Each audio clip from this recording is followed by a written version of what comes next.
Une reprise des combats serait inévitable, c'est du moins ce qu'avancent des responsables israéliens dans la presse nationale aujourd'hui.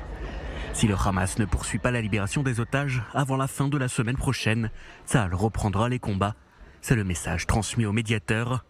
Doha et Le Caire pressent Jérusalem de donner une chance à leur tentative d'influencer le Hamas avec l'objectif d'un nouveau plan de libération des otages. Un message sous forme d'ultimatum en attendant également demain la passation de pouvoir du chef d'état-major israélien.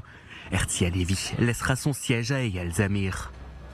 L'armée israélienne a élaboré différents scénarios pour se préparer à l'éventualité d'une reprise des combats avec le Hamas. Le centre d'approvisionnement de l'état-major a décidé d'envoyer près de la bande de Gaza ce type de mobil-homme. Objectif, fournir sur le terrain des services aux combattants. Réparation de fusils, de visées ou d'uniformes, tout l'attirail d'un soldat. Depuis le début de la guerre, cette unité mobile a été sollicitée plus de 1000 fois. De l'autre côté de la barrière de sécurité, les Palestiniens sont inquiets, non seulement à cause d'une possible reprise des combats, mais aussi en raison de l'augmentation des prix, notamment ceux des denrées alimentaires. Selon des témoignages de Gazaouis recueillis par le New York Times, le kilo de sucre est passé de 6 à 10 shekels, soit 2,50 €, le kilo de tomates de 8 à 20 shekels, soit 5 €. La décision de suspendre momentanément l'aide humanitaire aux Gazaouis a été prise ce dimanche par le gouvernement israélien suite au refus du Hamas d'accepter le plan américain pour la poursuite des négociations.